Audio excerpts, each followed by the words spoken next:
with Subhas Agam.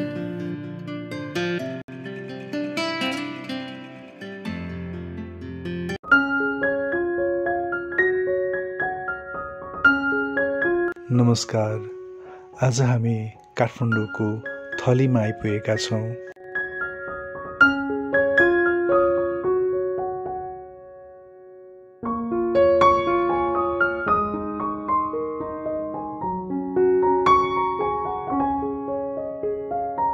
Ruru क्षेत्रको विकास र प्रवर्धनमा लागि परेका स्वामी जगदीश प्रपन्नाचार्यजी अहिले काठमाडौँ थली अन्तर्गत कोलमतेश्वर मन्दिर परिसरमा रहेको नेपालको एकमात्र प्रामाणिक लक्ष्मी हयग्रीव मन्दिर निर्माण गरेर नेपालवासीलाई पहिलोपल्ट लक्ष्मी हयग्रीव भगवानको दर्शन गराउने र भगवानको महत्त्वको बारेमा बुझाउने काममा जुट्नु भएको छ।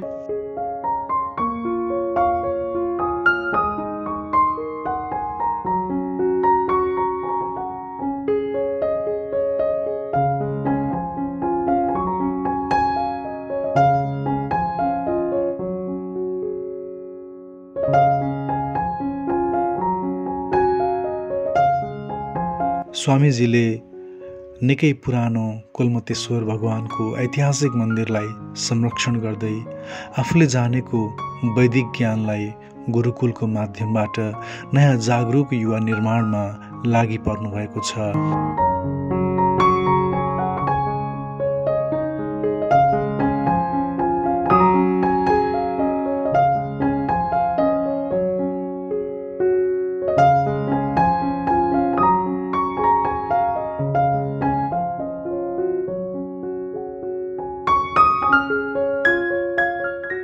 आजको अङ्कमा हामी लक्ष्मी हयग्रीव भगवानको महत्त्वको बारेमा बुझ्नेछौँ।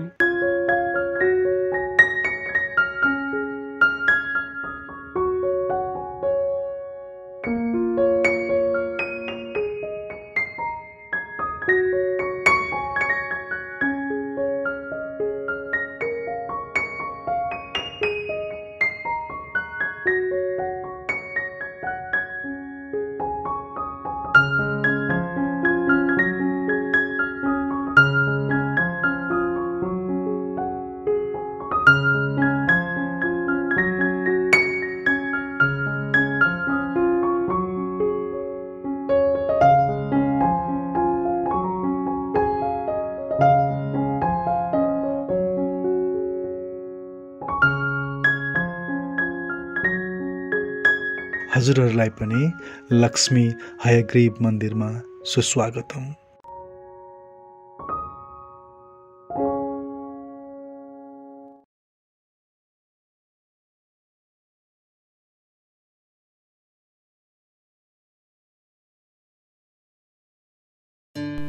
The Secrets of Life with Subhas Agam.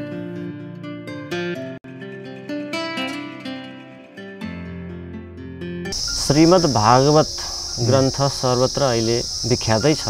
हजुर हो। जसको द्वितीय स्कन्धको 7औं अध्यायको 11औं श्लोकमा हजुर हयग्रीव अवतार यसरी भयो भन्ने कुरा श्री ब्रह्माजीले भगवानका 24 अवतारहरूको व्याख्या गर्ने क्रममा यो श्लोक पनि प्रसिद्ध नै छ। सत्रे ममास भगवान हयसी रसाथो साक्षात् सयज्ञ पुरुषस्तपनीय वर्णः। सत्र भनेको यज्ञमा त्यस्तो मैले यज्ञ गरिरहेको थिएँ विश्व रचना गर्न सकौँ भनेर। त्यो समयमा भगवानले हयशिरसः घोडाको शिरवाला भएर अर्थात् हयको अर्थ पनि घोडा यस्तो रूपमा प्रकट भएर अनि मलाई त्यो ज्ञान दिनको लागि नै बाचो बभु बुरु सती स्वसतोस्य नस्तहको अर्थ हुन्छ दिव्य वाणी वेद वाणी चाहिँ आफ्नो श्वासबाट नै मलाई दिनुभयो। यसरी वेद शास्त्रलाई नै प्रकट गर्नको लागि भगवानले यो हयग्रीव अवतार लिनुभएको हो। यसरी 24 अवतार मध्येको यो पनि अवतार हो भनेर यो भागवतमा यसरी व्याख्या गरिएको छ। र हयग्रीव भगवानको मन्त्र जप तिम्रो विस्मृत भएको हराएको सबै विद्या पाउनेछौ भनेपछि उहाँले पनि भगवान रुद्रको आज्ञाले हयग्रीव अवतारको आराधना गर्नुभयो र उहाँले पुरा सबै बिर्सिएको विद्यालाई फेरि सम्पूर्ण प्राप्त गर्नुभयो। त्यसकारणले विद्याको खानीको रूपमा पनि भगवान हयग्रीव अवतारलाई मानिन्छ र जसले जसले आफ्नो जीवनमा उचित ज्ञान र सही निर्णय शक्ति, त्यस्तै वाणीको दोषहरू हटाउनको लागि अनि वाणीको प्रबल शक्ति प्राप्त गर्नको लागि पनि हयग्रीव अवतारको आराधना गर्ने यो शास्त्रीय विधान छ। यो प्रमाण भयो, यसरी प्रसिद्ध भयो। यो सुन्दरी जल क्षेत्रमा भएको विशाल जो पर्वत थियो त्यसको परापूर्वको नाम नै ब्रह्माजीले राख्नु भएको नाम सुन्दर पर्वत। यहाँ चाहिँ अनेकौं मणिमाणिक्यहरूले युक्त भएको पर्वत, त्यस्तै वृक्षलताहरूले युक्त भएको पर्वत भएको हुनाले सबैभन्दा सुन्दर पर्वत रे। त्यसकारणले यसको नाम सुन्दराचल भयो। अनि सुन्दराचलमा नै बस्ने देवी आएर बस्नु भएको व्याख्या छ त्यहाँ, र उहाँलाई सुन्दरी देवी भनियो। अनि त्यसकारणले त्यहाँबाट प्रवाहित भएको जललाई सुन्दरी जल भनियो। हजुर, रुरु क्षेत्रमा पनि उही मुक्तिनाथ दामोदर कुण्डबाटै प्रवाहित गण्डकी नदी आउनुहुन्छ, जहाँ शालग्राम स्वयं उत्पत्ति हुने। त्यसकारणले रुरु क्षेत्रमा पनि शालग्राम उत्पत्ति हुनुहुन्छ। र त्यहाँ जो भगवान ऋषिकेश हुनुहुन्छ, ऋषिकेश भगवान स्वतः आफै नै त्यहाँ उपलब्ध हुनु, प्रकट हुनुभएको अवतार। त्यसकारणले रुरु क्षेत्रमा एकजना प्रापूर्व कालमा मणिमुकुन्द सेन नाम गरेको पाल्पाको राजा त्यहाँ स्नान गर्न जाँदा उहाँलाई नै भगवानले चाहिँ म यहाँ छु भन्ने सङ्केत गर्नुभएछ। त्यसपछि राजाले पाल्कीमा उठाएर आफ्नो दरबार पाल्पा लैजान खोज्दा अहिले भगवानको मन्दिर जहाँ छ त्यहाँ पुगेपछि कसैले बोक्न नसक्ने भारी भइदिनु भयो। त्यहीँ बिसाइयो। अनि राति राजालाई सपनामा भन्नुभएछ मेरो मन्दिर त्यहीँ बनाऊ भनेर भगवानले। त्यसकारणले मन्दिर त्यहीँ बनाइएको छ। त्यस्तो सुन्दर स्वरूपमा भगवानको एउटै शिलामा सबै चिन्हहरूले युक्त मूर्ति छ। र The Secrets of Life with Subhash अगम।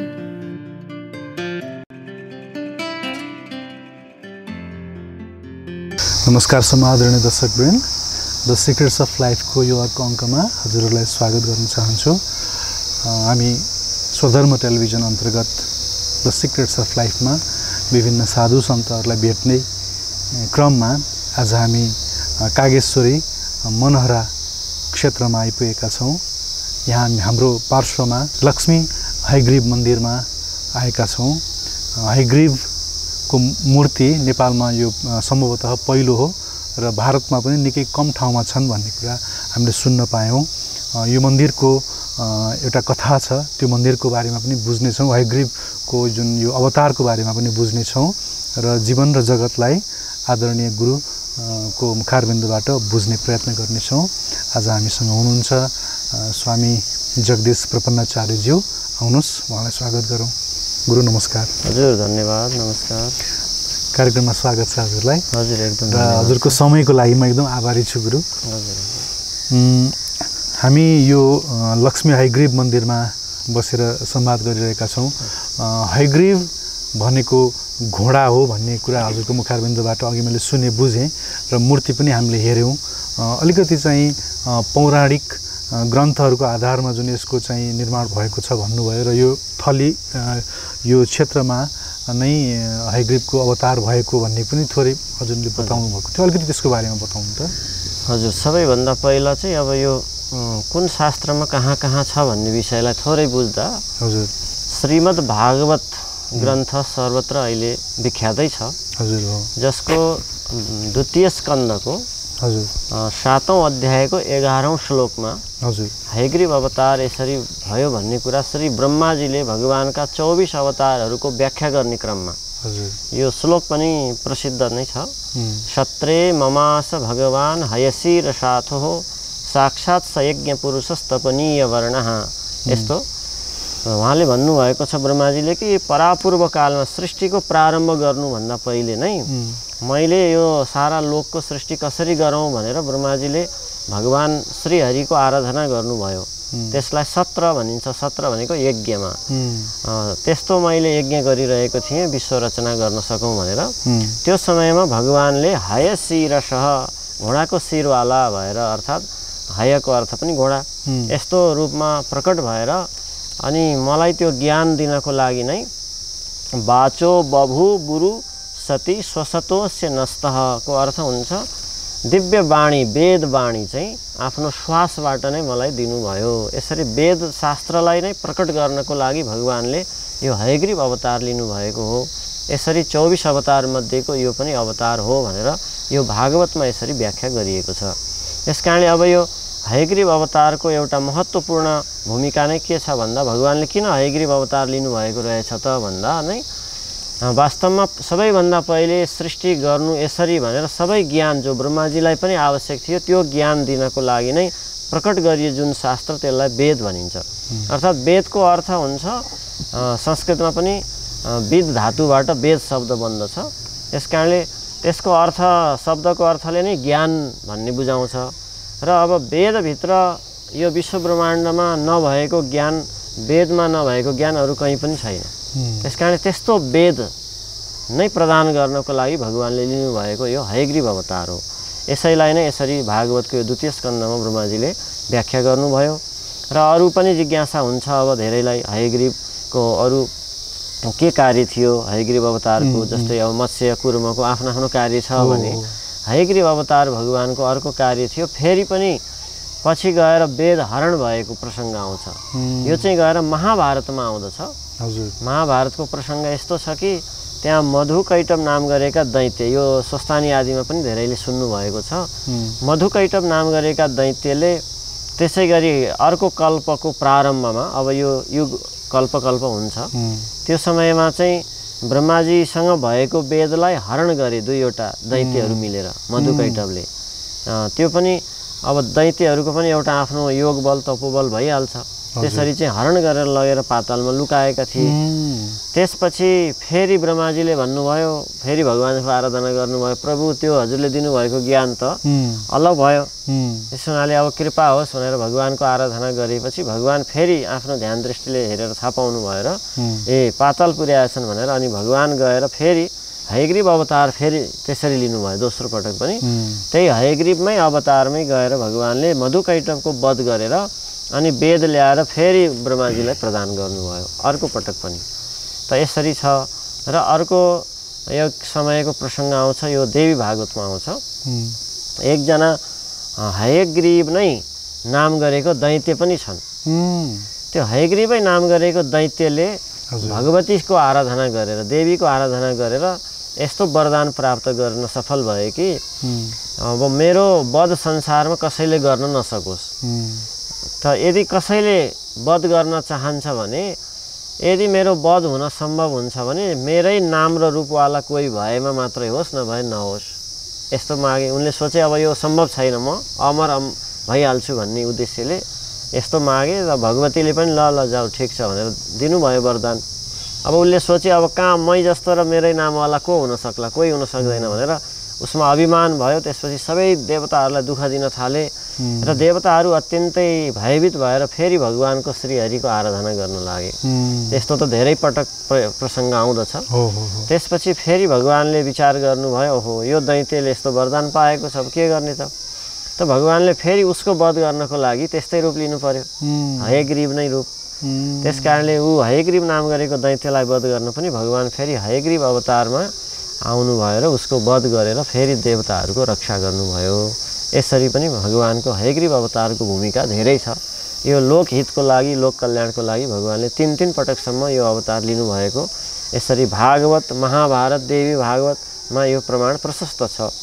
त्यस प्रकारले हरिवंश पुराणमा पनि भगवान साक्षात् शिवजीले आफ्नो एकजना परम भक्त हुन्छन्, भगवान शिवको परम भक्त जसलाई घण्टाकर्ण भनिन्छ।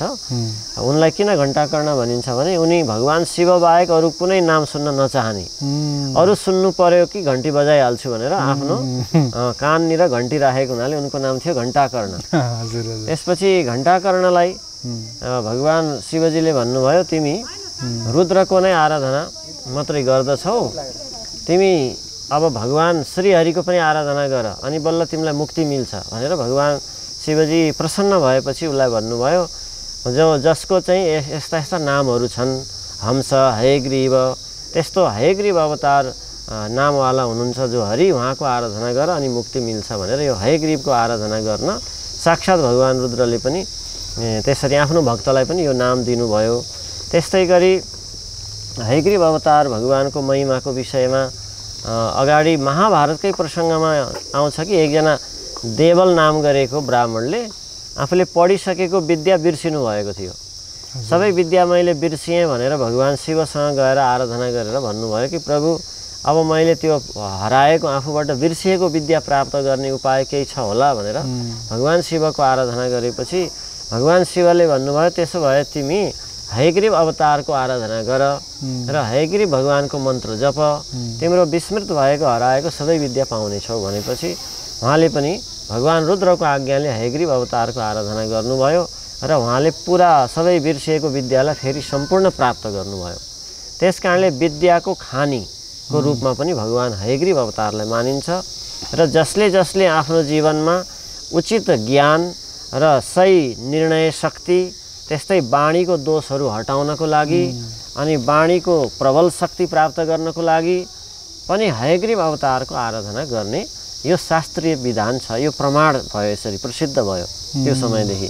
त्यसकारणले अहिले पनि बुद्धिजीवी धेरै विद्वानहरूले कुनै पनि कार्य आरम्भ गर्नुभन्दा अगाडि हयग्रीव स्वरूपलाई सम्झेर गर्नुहुन्छ। यो विद्या सम्बन्धी कार्य लेखन पढन जस्तै वाचन प्रवचन आदि गर्ने कतिपय विद्वानहरूले हामीले याद गर्यौँ भने मङ्गलाचरणमा हयग्रीवको नाम लिएर मात्रै अनि चाहिँ प्रवचन आदि पाठहरू कुनै पनि शुभ कार्य गर्नुहुन्छ।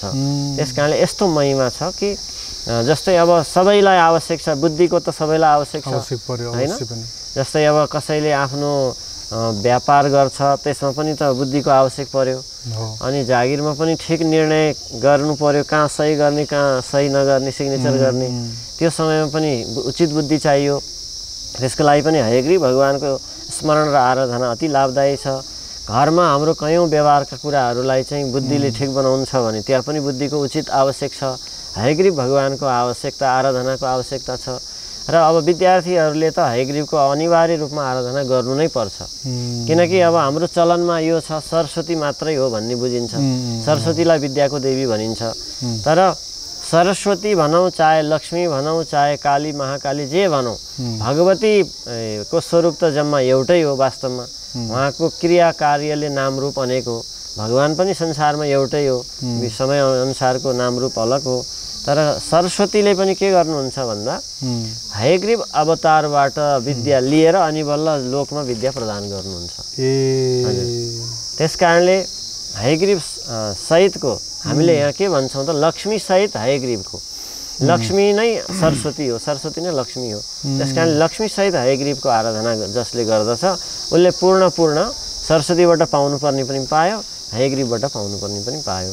त्यसकारणले विशेष गरी विद्या बुद्धि निर्णय शक्ति वाक दोष आदि दोषहरू निवारण गर्नको लागि हयग्रीवको आराधना गर्नुपर्दछ भनेर। अनि हजुरले एउटा प्रसङ्ग ल्याउनु भएको थियो कि यो कागेश्वरी मनोहरा क्षेत्र जुन छ यहाँ नै हयग्रीवको विचरण भएको, त्यो के हो? यो प्रमाण छ, यो हाम्रो स्कन्द पुराणको हिमवत खण्ड जहाँ यो नेपालको धेरैभन्दा धेरै तीर्थहरूको वर्णन गरिएको, यो सबैलाई प्रचलित भएको शास्त्र हो। र यसैमा जति यो बागमती नदीहरूको जति तीर्थहरूको वर्णन गरिएको छ त्यही क्रममा नै आएर 32 अध्यायमा यसको व्याख्या भएको छ। कसरी व्याख्या भएको छ भन्दा यो क्षेत्रलाई एउटा सुन्दर पर्वत, जो ब्रह्माजीले अनेक पर्वतहरू सृष्टि गर्नुभयो, मेरु सुमेरु हेमाद्री रत्नसानु सुरालया इत्यादि कोशमा आउँछ पर्वतहरूको नाम। त्यसमध्ये एउटा सुन्दर नाम गरेको पर्वत चाहिँ यो जो अहिले सुन्दरी जल भन्छौँ हो, यो सुन्दरी जल क्षेत्रमा भएको विशाल जो पर्वत थियो त्यसको परापूर्वको नाम नै ब्रह्माजीले राख्नु भएको नाम सुन्दर पर्वत। यहाँ चाहिँ अनेकौँ मणिमाणिक्यहरूले युक्त भएको पर्वत, त्यस्तै वृक्षलताहरूले युक्त भएको पर्वत भएको हुनाले सबैभन्दा सुन्दर पर्वत रे। त्यसकारणले यसको नाम सुन्दराचल भयो। अनि सुन्दराचलमा नै बस्ने देवी आएर बस्नु भएको व्याख्या छ त्यहाँ, र उहाँलाई सुन्दरी देवी भनियो। अनि त्यसकारणले त्यहाँबाट प्रवाहित भएको जललाई सुन्दरी जल भनियो, अहिले जो प्रसिद्ध क्षेत्र। त यो सुन्दराचल अन्तर्गतमा यो रूपमा भगवान विराजमान हुनुहुन्छ भन्ने व्याख्यामा, जसरी ज्योतिर्लिङ्गमा भगवान शिव पनि हुनुहुन्छ भन्ने व्याख्या छ, त्यो पनि हामीलाई मिलिरहेछ कि यहाँ कोलमतेश्वर हुनुहुन्छ हैन। त्यस्तै गरी अनि यहाँ चाहिँ अर्को विष्णुधारा नदी जहाँ भगवान विष्णु आएर स्नान गर्नुभयो त्यसलाई विष्णुधारा नदी भनिन्छ भन्ने यो पनि यहाँ मिल्न जान्छ, अलिकति अगाडि छ। अनि बागमती त हामीलाई थाहा छ, बागमती र विष्णुधाराको सङ्गम यो तीर्थ हो, भगवान हयग्रीव तीर्थ हो। हयग्रीव तीर्थ यो विष्णु तीर्थमा जसले स्नान गरेर स्पष्ट लेखिएको छ, तत्र स्नात्वा हयग्रीवम भक्त्या प्रेक्षति यो नर सर्वपाप विनिर्मुक्तो सयाति परमाम गतिम। यो श्लोक स्पष्ट छ। त भनेको के त भन्दा त्यो दुई नदीको सङ्गममा स्नान गरेर जसले भक्तिपूर्वक हयग्रीव भगवानको दर्शन गर्दछ सबै पापले मुक्त भएर त्यसले परम पदलाई परम धामलाई प्राप्त गर्छ, भगवानको दिव्य लोकलाई प्राप्त गर्दछ भनेर यो प्रमाण स्पष्ट छ। अरू पनि श्लोक मलाई यादै छ। ठीक छ। जस्तै भनिएको छ तस्य पूर्वोत्तरे भागे हयग्रीवो जनार्दन समास्ते शैलराजे वै कल्की रूप घटोद्भव। हे अगस्त्य मुनि, कुमारजीले व्याख्या गर्दै हुनुहुन्छ अगस्त्य ऋषिलाई, हे अगस्त्य मुनि कि यही क्षेत्रमा पूर्व र उत्तरको जो सङ्गम भाग छ यो क्षेत्र, यसमा हयग्रीव अवतारमा भगवान भारी बस्नुहुन्छ र साथसाथमा कल्की रूप पनि हुनुहुन्छ। यो सम्म व्याख्या छ, स्पष्ट व्याख्या छ। यो 32 अध्यायको भनेपछि यो मन्दिरको अवस्थिति यहाँ हुनुमा यसै एउटा संयोग मात्र रहेन, शास्त्रीय प्रमाण सहित अवस्थित छ। त्यसले गर्दा यसको अझै ठुलो महत्त्व भयो। त्यो पनि फेरि नेपालमा हयग्रीवको मूर्ति पहिलो नै हो। हजुर हजुर, अरू ठाउँमा यसरी यो सङ्कल्प हजुरलाई कसरी भयो, यो मन्दिर बनाउने सङ्कल्प चाहिँ? हजुर, हामी चाहिँ यहाँ पहिला यो अब आश्रम सुरु गर्नुभन्दा अगाडि एउटा महायज्ञ यसै गरी हामीलाई लागेको थियो। हामी जस्तो अयोध्या वृन्दावनमा पढ्दाखेरि हजुर हामीलाई गुरुहरूले चाहिँ हयग्रीव स्तोत्र पाठ गर्नु विद्यार्थीहरूलाई धेरै लाभ हुन्छ भनेर स्तोत्र पाठ गराउनुहुन्थ्यो। अनि तर त्यो हयग्रीव अवतारको विषयमा यहाँ नेपालमा चाहिँ त्यस्तो अब दर्शन गर्न कहीँ जाउँ भन्यो भने कुनै ठाउँहरू छैन, हयग्रीवको आराधना त्यति मानिसलाई थाहा छैन। यसले एउटा महायज्ञ हयग्रीव यज्ञ भनेर गर्नु पर्यो, सबैलाई यो एउटा चाहिँ ज्ञानको कुरा थाहा हुन्छ भनेर महायज्ञ यहाँ गरिएको थियो 72 सालमा भूकम्पको बेला। अनि त्यसपछि महायज्ञ भएपछि यहाँ धेरैले जिज्ञासा पनि राख्नुभयो, यस्तो के हो हयग्रीव अवतार भनेको इत्यादि। अनि पछि यहाँ स्कन्द पुराण मैले पढ्दै जाँदा त्यो प्रमाण पनि पाएँ। अनि यस्तो रहेछ, त्यसो भए त यो नेपालमा पनि यो मन्दिर छैन, बनाउने त भनेको सबैले बनाउने हाम्रो ठाउँमा यो बनाउनु पर्छ भन्न थाल्नुभयो। अनि त्यसपछि यहाँका स्थानीयहरूको पनि राम्रो सहयोग छ। हजुर हजुर, चासो छ। अब अलिकति हजुरको एकदम पार्श्वमा सबैभन्दा अगाडि चाहिँ पुग्न मन लाग्यो मलाई। हजुरका केही बाणीहरू मैले अघिल्ला केही अङ्कहरूमा, केही अघिल्ला अन्य च्यानलका कार्यक्रमहरूमा पनि सुने, साह्रै प्रभावित पनि भएँ। मैले राजनजीसँग पनि पर्सनली कुरा पनि गरेको थिएँ, उहाँ मलाई साह्रै मन पर्यो भनेर। हजुरको अब हजुर युवा नै हुनुहुन्छ अहिले पनि, यो युवा अवस्थामा हजुर अब सन्यासी जस्तै भेषमा यसरी एउटा मन्दिर स्थापना गरेर फेरि रुरु क्षेत्रमा पनि हजुर त्यहाँको पनि हजुर त्यहाँ पनि हजुर मठाधीश नै हुनुहुन्छ। यो उमेरमा यसरी चाहिँ आज यो सारा जीवन नै परमात्माको नाममा सुम्पिएर हिँड्नु भएको छ। अलिकति हजुरको चाहिँ जीवन कसरी सुरुवात भयो र कसरी अध्यात्ममा प्रवेश भयो त्यो कुरा सुन्न मन लाग्यो, त्यसले हामीलाई प्रेरणा मिल्छ। हस् हस्, धन्यवाद। अब जन्म त मेरो यहीँ धादिङ नै हो, नेपालको यसै धादिङ जिल्लामा। हामी सानैमा बसाइसराई भएर भैरवा पुगेछौँ। ए हजुर, मातापिताहरूले लैजानु भयो सबैजना। त्यसपछि बाल्य अवस्था आफ्नो सामान्य रूपले अध्ययन चलिरहेकै थियो। करिब करिब म त्यही 9-10 वर्षको उमेरमा भारतबाट सन्तहरू भैरवा नगरमा आइरहनुहुन्थ्यो, ठाउँ ठाउँमा प्रवचनहरू। अनि एकपटक त्यहाँ ठुलो एउटा पहिलेको महेन्द्र सभागृह भन्ने अहिले पनि छ, नाम मात्रै अब नेपाल सभागृह भयो होला। त्यस ठाउँमा सन्तको हाम्रो सायद उहाँ कृपालुजी महाराजको परम्पराको हुनुहुन्थ्यो एकजना मुकुन्दानन्द उहाँको प्रवचन। म त्यही बेला मलाई पहिलोचोटि राम्रोसँग आफै जाउँ लाग्यो। त्यो पनि भने एउटा पर्चा बाँडिएको थियो, त्यसमा चाहिँ जीवनको उद्देश्य के हो भन्ने विषयहरू लेखिएको थियो। अनि त्यति बेलै मलाई त्यही कुरामा चाहिँ एउटा कुरामा गढ्यो कि जीवनको लक्ष्य के हो भन्ने कुरामा। अनि यो त हामीले किताबमा पढ्नै पाएको छैनौँ, त्यसलाई सुन्न जान्छु भनेर अलि ठुलो ठुलो बुवाहरूसँग दाईहरू जस्तोसँग चाहिँ जान्छु भनेर जान थालियो। त्यसपछि एक दिन सुन्ने बित्तिकै दिनकै जाउँ जस्तो लाग्यो।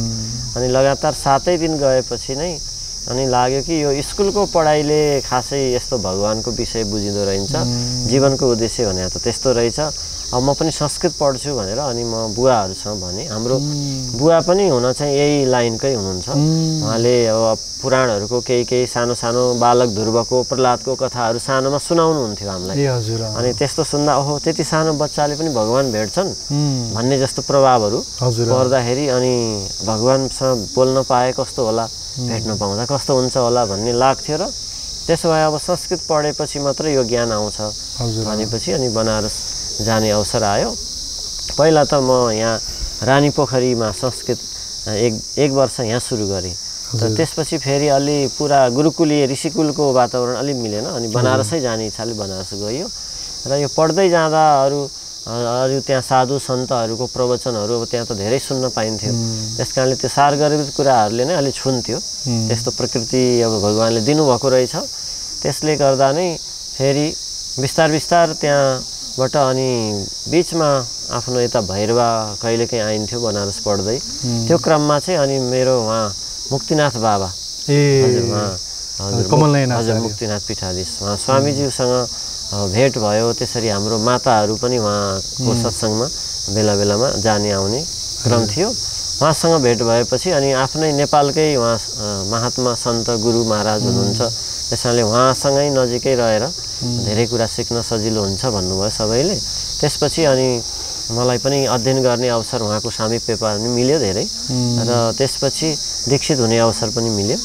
त्यसपछि चाहिँ अनि फेरि करिब परीक्षा दिन ओर्न मात्रै उता गइन्थ्यो। त्यसपछि धेरै सान्निध्य उहाँको पनि मिल्यो र यसले गर्दा अझै थप प्रेरणाहरू मिल्दै गयो। तर उद्देश्य चाहिँ त्यति बेला पहिलेदेखि नै भगवत प्राप्ति नै हो जीवनमा। अरू त मानिसले व्यापार गरेर पनि नाम कमाएका छन्, राजनीति गरेर पनि नाम कमाएका छन् हैन। कोही पैसा भएर पनि एकछिनको लागि त परिचित छन्, शक्तिवान छन्। तर यो जीवन चाहिँ यति मात्रै होइन, हाम्रो योभन्दा अगाडि पनि हामी आत्मा रहेछौँ, शरीर त बदलिरहँदो रहेछ। अब यसपछि पनि हाम्रो जीवन त फेरि हुनसक्छ। त्यस कारणले त्यस्तो अनन्त जीवनवाला जो हामी आत्मा हौँ यसको उद्देश्य चाहिँ परमात्मै प्राप्ति हो। त परमात्मा प्राप्ति नहुँदासम्म चाहिँ एकछिनको सुख सुविधा, नाम, यश अनि ठुलो धन सम्पत्तिले चाहिँ मानिस वास्तवमा जीवन सफल हुँदैन। त्यसको लागि चाहिँ बरु थोरै समय यो जीवनमा दुःख पाए तापनि अब अनन्त जीवन सुख बनाउनु छ भने चाहिँ यो जीवनको दुःखमा सही नियममा रहेर सत्यतामा रहेर परमात्मा प्राप्तिकै उद्देश्य नछोड्यो भने मात्रै जीवन चाहिँ अनन्तकालसम्म आनन्दमा पुग्न सक्छ।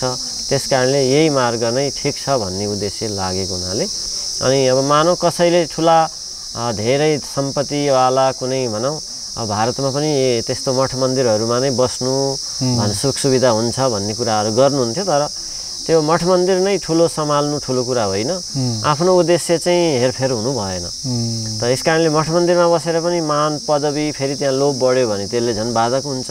त्यस कारणले सबैभन्दा ठुलो चाहिँ आफ्नो उद्देश्य चाहिँ गडबड नहोस् र त्यो सँगसँगै चाहिँ समाजसेवा आफूले जानेको दुई चार कुरा बाँड्ने र जसरी आफूलाई अरू सन्तबाट प्रेरणा मिल्यो त्यसै गरी अरूलाई पनि प्रेरणा मिलोस् भन्नको लागि सदाचरण गर्ने। हजुरको घरमा चाहिँ दाजुभाइहरू हजुर कतिजना हुनुहुन्छ? हजुर 4 जनामा म साइलो हजुर। दाजुभाइहरू अरू आमालाई हेर्ने हुनुहुन्छ। संस्कृत पढेका विभिन्न विद्यार्थीहरूलाई म देख्छु संस्कृत पढ्नुहुन्छ, गुरुकुलले लामो ठुलो लगानी गर्छ, राम्रो विद्वान बनाउन प्रयास गर्छ। अनि संस्कृत पढेर अब चाहिँ उत्तीर्ण हुने बित्तिकै फेरि घरमा गएर फेरि गृहस्थमा फर्किएको र सामान्य त्यही जुन कर्मकाण्डका कामहरू गरेर जीवनयापन गरेको देखिन्छ या कोही ज्योतिष बनेर बसेको देखिन्छ।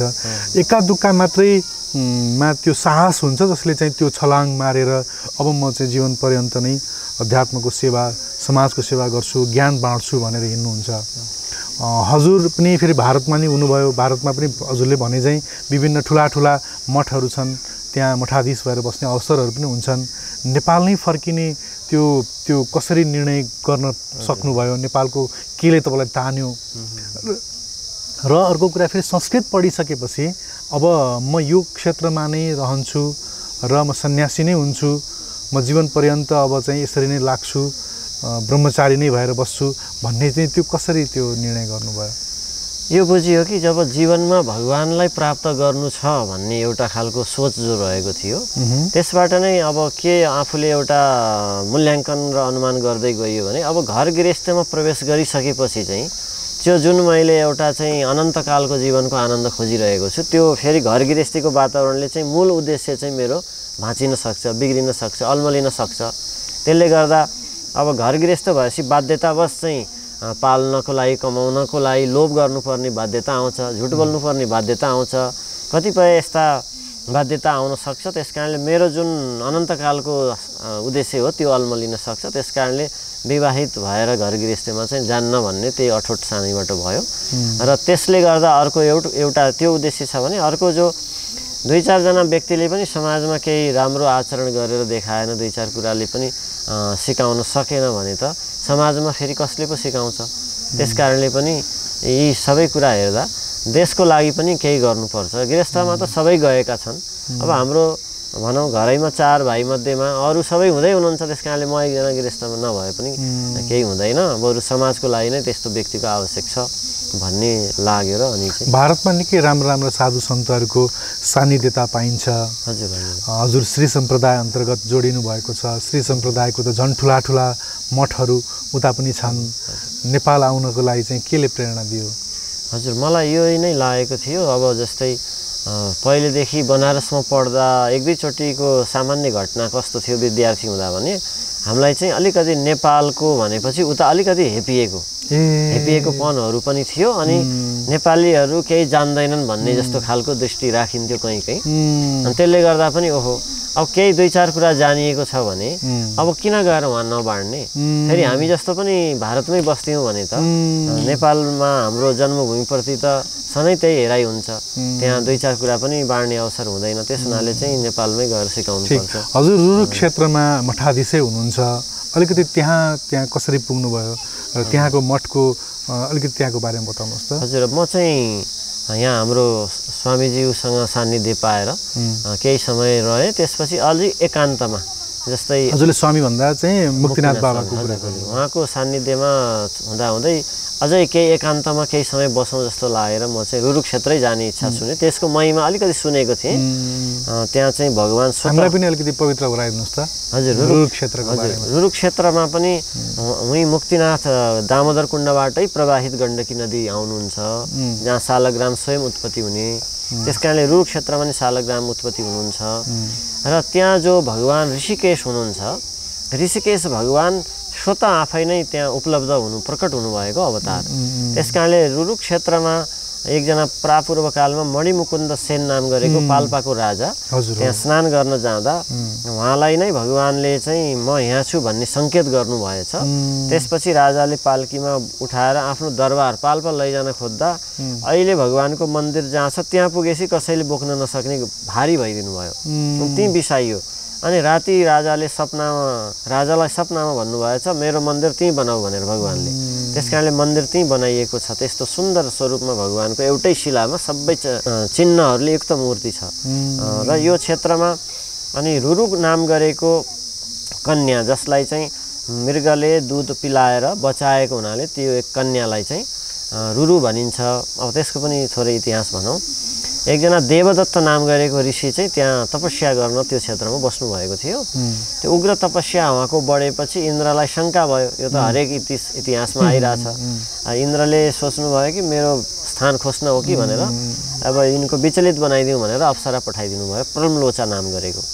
प्रमलोचा नाम गरेको अप्सराले धेरै प्रयासपछि चाहिँ सफल भइन् उहाँको तपस्यामा विघ्न गर्नलाई। त्यसपछि उहाँबाटै सन्तान भयो, एक बालिका। अनि ऋषिले सोच्नुभयो ओहो मेरो त तप भङ्ग भयो भनेर त्यो ठाउँबाट सरेर उहाँ स्याङ्जापट्टि जानुभयो, पारिपट्टि। ठिक त्यसैको अहिले त्यसलाई भृगुतुङ्गेश्वर भनिन्छ।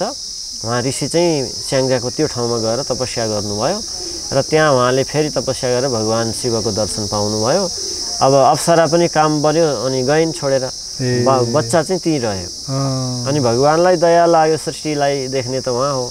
र उहाँले अब मृगलाई प्रेरणा गर्नुभयो, मृगिणीलाई सायद। अनि मृगिणी आएर नै बच्चालाई दुध पिलाउँथिन्। कुनै एउटा त्यो मृगिणीले आएर पिलाउँदा हुर्किएकी बालिका हुनाले उनको नाम पनि रुरु भयो, किनकि रुरुको शब्दको अर्थ पनि मृग संस्कृतमा हुन्छ। अनि रुरु कन्या भन्न थालियो उनलाई र उनी पनि अलिकति बढ्न थालेपछि त्यही ध्यान गर्थिन्, किनकि ऋषिको तपको तेजको प्रभावले जन्मिएकी हुन्। अनि बिचमा उनलाई कयौँ युवाहरूले चाहिँ विवाहको प्रस्ताव राखे, तर उनले भनिन् म विवाह गर्दिनँ। यस्तो तपस्या गर्न थालिन् कि भगवान् आउन बाध्य हुनुभयो र भगवान् आएर दर्शन दिनुभयो। र अनि यो बालिका तिमी के चाहन्छौ, के वरदान माग्न चाहन्छौ माग भनेपछि उनले चिनिन्, प्रभु मलाई अब अरू केही चाहिन्न, सधैँ नित्य हजुरको दर्शन गरिरहन पाऊँ, हजुर यही क्षेत्रमा रहिरहनुहोस् भनेर चाहिँ भनेपछि अनि भगवान्ले साह्रै प्रसन्न भएर भन्नुभयो तिमीलाई म थप वरदान चाहिँ केही दिन्छु, त्यसो भए अब यो क्षेत्र तिम्रै नामले प्रसिद्ध रहोस्, त्यस कारणले रुरु क्षेत्र भनेर यसरी प्रसिद्ध भयो र तिम्रो पनि एक शरीर नै यो क्षेत्रको रूपमा सदा रहिरहनेछ भनिएको हुनाले त्यो क्षेत्रमा भगवान् पनि नित्य हुनुहुन्छ, रुरु कन्या पनि नित्य हुनुहुन्छ, अहिलेसम्म पनि अदृश्य रूपमा नित्य हुनुहुन्छ भन्ने यो शास्त्रको प्रमाणले मान्यता छ। त्यसरी रुरु क्षेत्र हो जहाँ चाहिँ भगवान् रुरु कन्यालाई हामीले एउटा ऋषिकाको रूपमा, ऋषिको रूपमा, साध्वीको रूपमा हेर्ने हो कि देवीको रूपमा हेर्ने हो? अब जब भगवान् साधकको रूपमा हेर्ने कि? हजुर, हुन चाहिँ साधकै हुनुभयो। साधक पनि अब के त महान हुनुभयो, भगवतको कृपा, भगवान् कृपा भइसकेपछि त भगवान्लाई नै बोलाउन सक्ने भएपछि चाहिँ त्यो स्तर उहाँले प्राप्त गर्नुभयो। त्यसरी हजुर, यसरी चाहिँ अनि यो पवित्र क्षेत्र, त्यस कारणले ऋणी नदीको सङ्गम पनि छ त्यहाँ। ऋणी नदीको अर्थ चाहिँ के हो भने तीनवटा ऋण चाहिँ जहाँ स्नान गरेपछि मुक्त हुन्छ त्यो नदीलाई ऋणी भनिन्छ। त्यो देव ऋण, पितृ ऋणको कुरा? हजुर, ऋषि ऋण, देव ऋण, पितृ ऋण, ऋषि ऋण, तीनवटा ऋणलाई पनि पखाल्ने नदी भएको हुनाले त्यस्तो नदीको सङ्गम र अनि कृष्णा गण्डकी नदीको सङ्गम भएको क्षेत्र यो क्षेत्र हो भनिएको छ। ऋणीति तटिनी प्रतीच्याम आगता खलु हिमालयाद उत्तरतः शालग्रामोदरा नदी उभयो सङ्गमे वेण्याम ऋषिकेश इति प्रभु कलौ मुक्ति प्रधानाय राजते ध्यायताम सताम भनेको अर्थ छ। यस्तो जो उत्तर हिमालबाट आएकी गण्डकी और पश्चिमबाट आएकी ऋणी नदीको जो सङ्गम छ, उभयो भनेको दुवैको यो सङ्गम भएको क्षेत्रमा भगवान् ऋषिकेश हुनुहुन्छ। त यस्तो भगवान् ऋषिकेशको दर्शन गर्नाले के हुन्छ त, किन बस्नुभएको छ भगवान् यो रूपमा भन्दा कलौ मुक्ति प्रदानाय, यो कलिकालका मनुष्यहरू जो छन् यदि तिनीहरू गएर रुरु क्षेत्रमा यी दुई नदीको सङ्गममा स्नान गरेर भगवान् ऋषिकेशको दर्शन गर्छन् भने तिनको मोक्ष गरिदिन्छु भनेर भगवान् त्यहाँ मुक्ति दिन बसिरहनु भएको छ। यो श्लोक चाहिँ कुन शास्त्रबाट आयो? हजुर, यो वराह पुराण र स्कन्द पुराणबाट चाहिँ एकवटा लिएको छ। हजुर, वराह पुराणमा स्पष्ट रुरु क्षेत्रको वर्णन छ, जस्तै माथि मुक्ति क्षेत्रको वर्णनमा पनि हाम्रो उहाँ बडा गुरु महाराजले लेखिबक्सेको पुस्तकमा पनि छ। यसरी बडा गुरु महाराज हाम्रो मुक्तिनाथ बाबाको पनि गुरु उहाँ चाहिँ मुक्तिनारायण जीयर स्वामीजी श्रीनिवास श्रीधराचार्य भनिन्छ। उहाँ भारतमा हुनुहुन्थ्यो हैन कि नेपालमै? उहाँको पनि यहाँ बागलुङमा तपस्थलहरू छ। हजुर हजुर हजुर, उहाँले लेख्नु भएको यो पुस्तकहरू छ धेरै। हजुर, त्यसरी वराह पुराण यहाँ मसँग पनि छ, त्यसमा स्पष्ट वर्णन छ। अनि हजुर चाहिँ त्यहाँको पीठाधीश भएर बस्नुभयो? म त्यहाँ साधना गर्न गएको हुँ, खास गरी पीठाधीश हुन चाहिँ होइन। साधना गर्छु, यस्तो पवित्र महिमा बुझेको हुनाले सबैले कतिले भन्नुहुन्थ्यो हो ऋणीको भगवानको महिमा यस्तो छ, कोही त्यहाँ धेरै दर्शन गर्न पनि जानुहुन्न, प्रचार नै छैन भन्नुभएको चाहिँ एक दुईजनाले भन्दा मलाई अलिकति छाप पर्यो कि हाम्रो उहाँ गुरु महाराजले नेपालको सबै तीर्थहरूको प्रचार गर्नुभएको छ, तर रुरु क्षेत्र अझै पनि धेरै प्रचारमा आएको छैन भनेको सुन्दा चाहिँ मलाई चाहिँ त्यहाँ जाउँ जस्तो नै लाग्यो बढी। अनि त्यहाँ पुगेर नभन्दै भगवान् दिव्य हुनुहुन्थ्यो। त्यसपछि मलाई 2-4 महिना त्यहीँ बसेरै अनुष्ठान गर्न मन लाग्यो, आफ्नो मन्त्र जप्दै अनि गण्डकीमा पाठ सुनाउँदै एकान्तमा। हजुरले गरेको साधना चाहिँ के साधना हो, कस्तो साधना? हजुर, म भगवान् शुद्ध सात्विक स्वरूपको लक्ष्मीनारायणको आराधना, जसमा म चाहिँ अब त्यहाँ विष्णु सहस्रनाम पाठ, श्री सूक्त पाठ होइन, त्यस्तै भगवान् लक्ष्मीको मन्त्र अनि भगवानकै मूल मन्त्र आदिको अनुष्ठान पुरस्चरण गरेर भगवानकै प्रसन्नताको निमित्त भगवानको दर्शन मिलोस् जीवनमा भन्ने उद्देश्यले यो सात्विक स्वरूपको आराधना गर्दै। कति समय गर्नुभयो त्यो साधना? म त्यहाँ दुईटा, एउटा चाहिँ भगवानको पुरस्चरण, एउटा लक्ष्मीको गर्दा मलाई करिब 1.5 3 महिना 3 महिनामा त्यो पुरा भएको थियो। त्यसपछि त्यो समयमा नै त्यहाँ धेरै यस्तै आउने जाने भक्तहरूले सोध्नु खोज्नुहुन्थ्यो। अनि म त्यसपछि भन्थेँ यस्तो पवित्र क्षेत्रमा हजुरहरू यहाँ हुनुहुन्छ, तर यसको अझै चाहिँ हजुरहरूले यसको विकास र यसको एउटा जुन हुनुपर्ने सम्मान हो त्यो गर्न सक्नुभएको रहेछ भन्दै गएँ। अनि त्यसपछि उहाँहरूले के गर्नु पर्यो भन्न 1-2 जना आउनुभयो। ल त्यसो भए यो मन्दिर वरिपरि भएको यो रेस्टुरेन्टहरू चाहिँ अलिक पर सार्नु पर्यो, किनकि हामी जस्तो आउँछौँ त्यहाँ हस्स गनाउँदै जान्छ, अरू कयौँ भारतका मानिसहरू आउलान्। अनि पवित्र तीर्थमा चाहिँ एउटा शाकाहारी भोजन गर्ने ठाउँ पनि छैन। त्यस कारणले यो अलि टाढा राखेर यसको वरिपरि फुलमालाको पसल, बरु चाहिँ शाकाहारी भोजनालय त्यस्तो हुनुपर्छ भन्दै गइयो। एकैचोटि त के सम्भव हुन्थ्यो। अनि हामीले एकचोटि विरोध पनि गरे होलान्, उस्तै हजुरको दुश्मन पनि भयो होलान् अलिअलि। अनि तर सिधै त्यस्तो हामीले भनिएन, समिति मार्फत र अब विशाल कार्यक्रमहरू 1-2वटा भए पहिले सुरुमै। हामीले चाहिँ 1 करोड दीप प्रज्वलन गरेर गण्डकी माताको आरती र क्षेत्रको एउटा शुद्धिकरणको लागि चाहिँ दीप प्रज्वलनको कार्यक्रम राख्यौँ। पहिला केही पनि बोलेनौँ, पहिला एउटा कार्यक्रम गरौँ भन्यौँ। त्यसपछि सबैले हुन्छ भन्नुभयो। अनि हामीले पनि यता अन्त अरू क्षेत्रका पनि सम्पर्क सबै भक्तहरूलाई भन्दा करिब हामीले सबैतिरबाट भगवत कृपा भएर त्यहाँ 7 करोड बत्ती जम्मा भयो 1 करोड भनेको ठाउँमा। अनि विशाल त्यो आरती भएपछि सबैको मन प्रसन्न भयो, त्यो क्षेत्रवासीको पनि। अनि अलिकति कुराहरू सुन्न थाल्नुभयो। र त्यसपछि अरू केही कार्यक्रमहरूमा स्टेजहरूमा बोल्ने क्रममा मैले सबैलाई समेटेर भन्थेँ यो क्षेत्र हामी सबैको हो। यदि हामी सबैले नै यसको सम्मान गऱ्यौँ भने पो टाढाबाट आउनेलाई फेरि आउन मन लाग्छ, नत्र कहाँ आउन मन लाग्छ भन्दै गएपछि बुझ्नु पनि भयो होला अनि मान्नु भयो। तर त्यस्तो प्रत्यक्ष हाम्रो विरोध त्यहाँ भएको थाहा छैन अहिलेसम्म केही पनि। त्यसपछि त्यो सुधार भयो। अनि भन्थे मैले अब म त भारतमा बसेर धेरै ठाउँमा सन्तहरूलाई सुविधा पाएको थाहा छ, तर नेपालमा चाहिँ खै तीर्थमा साधु सन्तलाई कहीँ एउटा बस्ने ठाउँ, धर्मशाला, सन्त आश्रम केही छैन नि भनेर त्यहाँ भन्दै जाँदा अनि उहाँहरूले नि सहयोग गर्नुभयो र हामीले एउटा सानो सानो धर्मशाला पहिला सन्तहरू आउँदा शाकाहारी भोजन गर्न चाहनेलाई निःशुल्क भोजन र बास गर्न दिउँ भनेर सानो कुटी बनाउनलाई प्रयास गरियो र त्यो अहिले पनि छ। त्यसपछि त्यही प्रेरणाले त्यहाँको एउटा ठुलो धनाढ्य साउ धार्मिकले अहिले एउटा पशुपति धर्मशाला भनेर नयाँ बनाइदिनु भएको छ। अब त्यहाँ चाहिँ हामी 40-50 जना एकैचोटि गए नि बस्न सकिने, त्यो पनि यो किसिमले हाम्रो प्रेरणाले त्यहाँ भयो।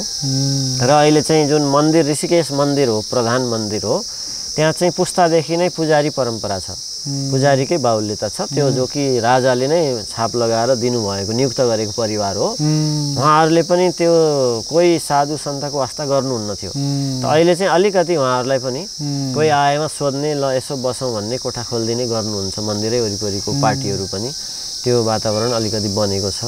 र हामीले पनि एउटा आफ्नै किसिमले नै यदि कसै ठाउँमा पुगेन, यदि पुजारीहरूले सोधेन भने यहाँ पठाइदिनु होला भनेर आफ्नै किसिमले एउटा त्यहाँ पनि 20-25-30-40 जना अटाउने एउटा आश्रम बनाइएको छ सानसानो। त्यो अरूकै थियो, त्यसलाई मर्मत गरियो, त्यसरी चाहिँ गरिएको छ ताकि अब त्यो पीठाधीश भन्ने चाहिँ उहाँका क्षेत्रवासीहरूले यो क्षेत्रको हजुर पीठाधीश भन्नुभयो। बाँकी हामीले चाहिँ यो कुनै पीठाधीश पाऊँ, मठाधीश पाऊँ, मन्दिरको पुजारी नपाऊँ भन्ने वास्ता गरिएको छैन। मन्दिरको पुजारीलाई छोएको छैन, जस्ता तस्तै हुनुहुन्छ उहाँहरूले गर्नुहुन्छ मेन ऋषिकेश मन्दिरमा। बाँकी क्षेत्रको प्रचार र अरू तीर्थमा आउनेलाई बस्ने सुविधाको लागि प्रेरणा गरिरहेछ। हजुर हजुर त्यति सुन्दर।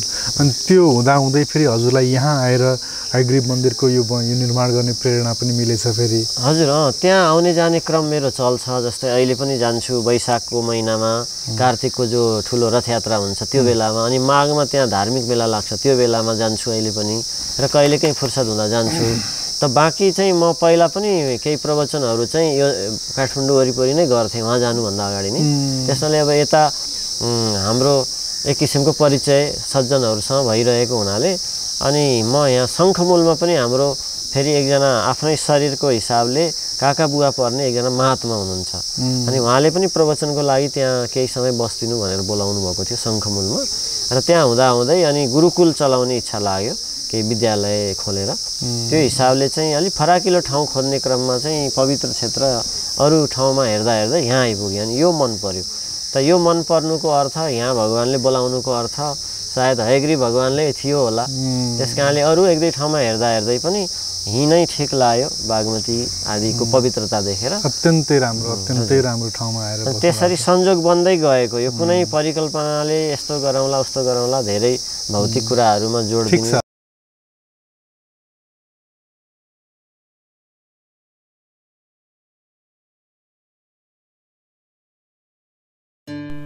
The Secrets of Life with Subhas Agam.